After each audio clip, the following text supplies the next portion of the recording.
भारत आणि दक्षिण आफ्रिका संघामध्ये आज अंतिम सामना। भारतीय वेळेनुसार आज रात्री 8 वाजता सामन्याला सुरुवात होणार।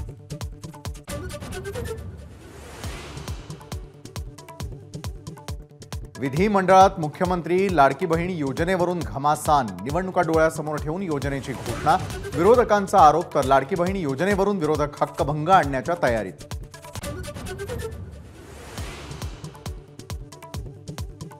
महाविकास आघाडी हाच मुख्यमंत्री पदाचा चेहरा। मुख्यमंत्री पदाच्या चेहऱ्याबाबत शरद पवारांचं स्पष्टीकरण।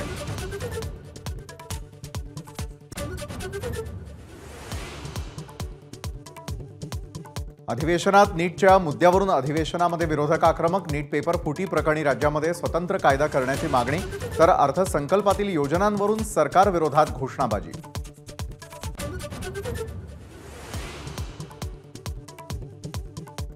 राज्यात मुख्यमंत्री तीर्थदर्शन योजना सुरू करणार। मुख्यमंत्री एकनाथ शिंदेंचा मोठा निर्णय तर मुख्यमंत्री तीर्थदर्शन योजनेसाठी नियमावली ठरवू, मुख्यमंत्र्यांचं आश्वासन।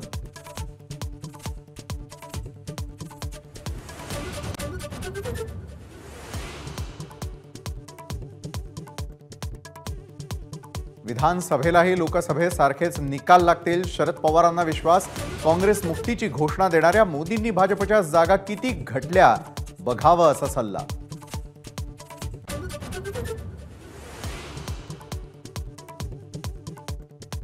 वायकरांचा मेहुणा मंगेश पंडिलकरकडे होता अपक्ष उमेदवाराच्या पोलिंग एजंटचं आयटी कार्ड, तर पंडिलकरनं 2 उमेदवारांचं ओळखपत्र वापरल्याचा शहा यांचा आरोप।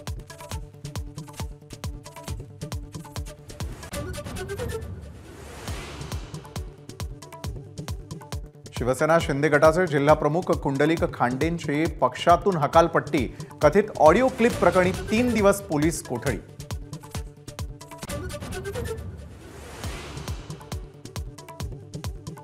नीट पेपर फुटी प्रकरणाची व्याप्ती वाढली। लातूर सोबत बीडचंही कनेक्शन। आरोपींकडे सापडलेल्या 14 ॲडमिट कार्डपैकी 7 कार्ड बीडच्या विद्यार्थ्यांचे असल्याचं समोर।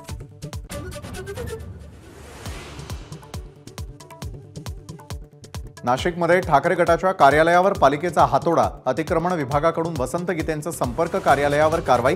प्रकरण न्याय प्रविष्ठ असताना कारवाई करत असल्याचा गीतेंचा आरोप।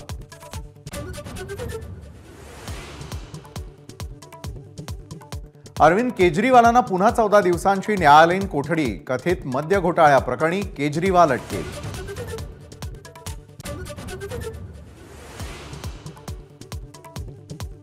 गंगा नदीची पाणी पातळी वाढल्यानं उत्तराखंडच्या हरिद्वारमध्ये पूरस्थिती।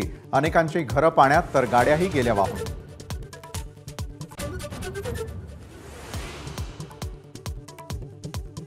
संत ज्ञानेश्वर माऊलींची पालखी पंढरपूरच्या दिशेनं प्रस्थान तर तुकोबांच्या पालखीचा आज आकुर्डीतल्या विठ्ठल मंदिरात पहिला मुक्काम।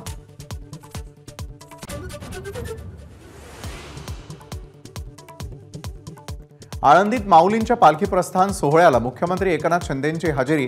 वारकऱ्यांसोबत मुख्यमंत्र्यांचा फुगडीचा फेरा।